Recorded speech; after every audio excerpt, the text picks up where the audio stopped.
नमस्कार दर्शक बंधु लेटेस्ट जॉब्स ओडिशा को आपण मानको स्वागत। दर्शक बंधु आज निजुक्ति सूचना रही पंचायत लेवल जॉब। दर्शक बंधु जदि निज निज पंचायत रे निजुक्ति रे नेबा पई चाहउचंती ताहले निहाती भिडियोटी सह लास्ट पर्यंत जोड़ी रहंतु। जदि आपण +2 टीए करछंती ताहले मध्ये आपण माने एही पदवी पई आवेदन करि परिबे। सर्ट इनफॉरमेशन ने देखंतु panchayat level job notification 2024 Dadhibaman fruits and vegetable producer company limited तरफ विज्ञप्ति प्रकाश पाई। सीईओ एवं अकाउंटेंट कम एमआईएस पदवी पाई किछि पोस्ट वैकेंसीज रिलीज होइछि एवं आपण माने एहाको ऑफलाइन रे आवेदन करिया पाई कर्तृपक्षक तरफ आह्वान करा जाइछि। निज निज पंचायत रे जदि यही जॉब टी को नापी चाहते ताहले जानि रखंतु यार शिक्षागत योग्यता कौन रहा आवश्यक, आपणकर बयस सीमा कौन रहा आवश्यक, सिलेक्शन प्रोसेस किपरि रहइबो, नंबर ऑफ वैकेंसीज केते बाहरची, जॉब लोकेशन टी आपणकर केउठी रहइबो, इंपोर्टेंट डेट कौन, इंपोर्टेंट नोट कौन आपण मानको मन रखिबा को हबो, इंपोर्टेंट डॉक्यूमेंट कौन कौन रा आवश्यक हबो जदि आपण माने याको ऑफलाइन रे आवेदन करूछंती एवं अदर एलिजिबिलिटी क्राइटेरिया रे कौन आवश्यकता रही एवं आपण माने शेष रे देखिबे किपरि याको अप्लाई करिवे। दर्शक बंधु मु वर्तमान नहीं आसी आपण मानको यार ऑफिशियल वेबसाइट को। जदि आपण माने एही पेज रे पहुंचबा को चाहचंती ताहले आपण देखुवा वीडियो रे तलथिबा डिस्क्रिप्शन बॉक्स रे यार लिंक प्रोवाइड कर देछि। फर्स्ट लिंक पे क्लिक करले आपण माने एही पेज रे पहुंच परिबे। Organisation Dadhibaman fruit and vegetables farmers producer company limited government of Odisha Odisha सरकारी नियुक्ति अटे। दर्शक बंधु Dadhibaman fruit and vegetable farmer producer company limited को तरफ विज्ञप्ति प्रकाश पाई। क्यों पोस्ट पर विज्ञप्ति प्रकाश पाई देखंतु आपनकर चीफ एग्जीक्यूटिव ऑफिसर माने सीईओ पदवी पाई, अकाउंटेंट कम एमआईएस पदवी पाई। एहीपरि आपण मानकर पोस्ट वैकेंसीज रिलीज होइछि। जेंडर रे उभय महिला प्रार्थी एवं पुरुष प्रार्थी माने एहाको आवेदन करि परिबे। इंपोर्टेंट डेट कोन रहिछि देखंतु दर्शक बंधु आपनकर अप्लाई डेट स्टार्ट होई सालानी, आपण माने चाहिले एबे मध्ये अप्लाई करि परिबे। जेहेतु आपनकर एटी ऑफलाइन रा आवेदन करने को हम ऑफलाइन रे आवेदन करने को हम आपण माने कोरियर माध्यम रे स्पीड पोस्ट माध्यम रे किबा रजिस्टर्ड पोस्ट माध्यम रे यहा को ऑफलाइन रे आवेदन करि परिबे। सेति पई आपण माने आज थरो आवेदन करंतु।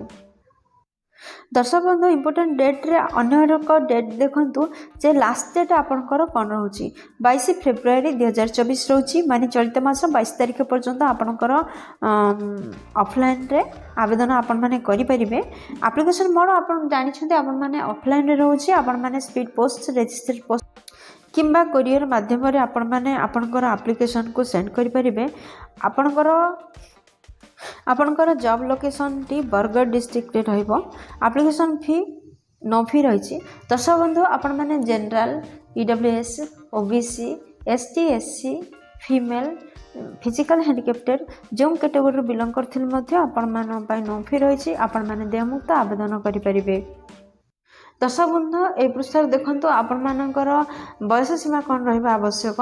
जदि आपण माने चीफ एग्जीक्यूटिव ऑफिसर बा सीईओ पदवी पई आवेदन करचंती सर्वाधिक बयस 40 वर्ष बयस रहा आवश्यक।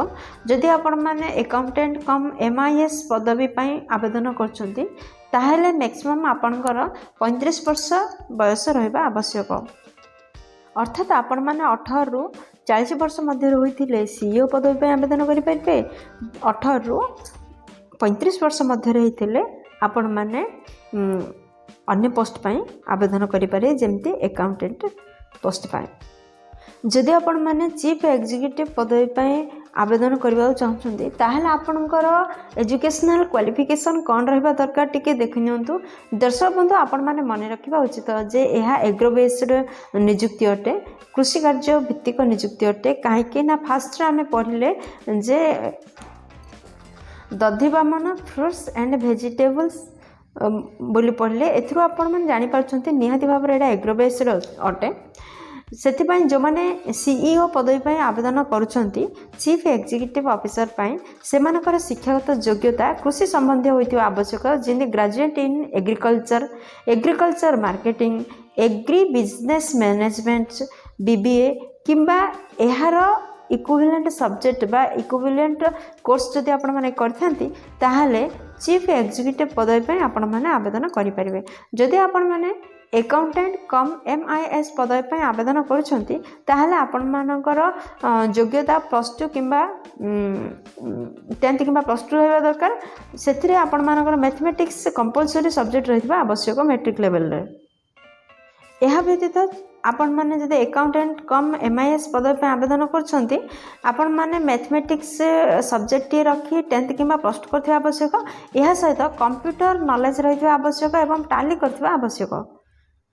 दर्शक बंधु ए पृष्ठ देखि नियंतो आपण मानकर सैलरी कोन रहउची। जदि आपण माने चीफ एग्जीक्यूटिव ऑफिसर पई बा CEO पई आवेदन करछंती ताहाले आपनकर मासिक 20,000 रु 25,000 मध्य दरमा रहउची। जदि आपण माने अकाउंटेंट कम MIS पदवी पे आवेदन करछंती ताहाले मासिक 8,000 रु 10,000 मध्य दरमा रहउची। दर्शक बंधु डिस्क्रिप्शन रे एही जॉब रिलेटेड समस्त लिंक प्रोवाइड कर दिया जायछि जेमिति कि notification link PDF link apply link सेठी सब प्रोवाइड कर जायछि। आपण माने सेठी गले क्लिक करले आपण माने अप्लाई करि परिबे एवं नोटिफिकेशन रो डिटेल्स भाबरे पढि परिबे। वर्तमान देखंतु केउ एड्रेस रे आपण माने आपन को डॉक्यूमेंट को सेंड करि परिबे। एड्रेस टी होछि दर्शक बंधु आपण माने जानछथि यह ऑफलाइन आवेदन करि परिबे। जदि आपण माने यह ऑफलाइन आवेदन करिया चाहछन्ती कोन कोन डॉक्यूमेंट आवश्यक एवं यार संपूर्ण नोटिफिकेशन PDF एवं अप्लाई लिंक ए सब जक हमर डिस्क्रिप्शन बॉक्स रे सब लिंक प्रोवाइड कर दिया जायछि। आपण माने सेटा क्लिक करले आपण को इच्छा मुताबिक नोटिफिकेशन को देखि परिबे। केउ एड्रेस रे आपण माने आपण को डॉक्यूमेंट को सेंड करिवे देखंतु एड्रेस टी होछि Dadhibaman fruit and vegetables farmers producer company limited care of block development officer Bhatli block office district होची बरगढ़ डिस्ट्रिक्ट पिन होची 768030 यही एड्रेस रे सेंड करंतु आपनकर डॉक्यूमेंट सब। दर्शक बंधु आशा करछि वीडियोटी आपनकर बहुत उपकार लागिवो। जदि किछि भी उपकार करि परछि वीडियोटी गोटे लाइक कर दियंतु सांग मानन सहित जथेष परिमाण शेयर करंतु जहा फल प्रतिदिन प्रकाश पाउथवा नुआ नुआ सरकारी नियुक्ति विषय रे प्रथमे आपण नोटिफिकेशन टी पाई परिबे। सब बंधु वीडियोटी को एपर्यंत देखिबारु आपण मानन अशेष धन्यवाद। पुन देखाबो लेटेस्ट जॉब्स ओडिसा रो नुआ एक नियुक्ति सूचना सहित नुआ एक फ्रेश अध्याय से पर्यंत जय जगन्नाथ।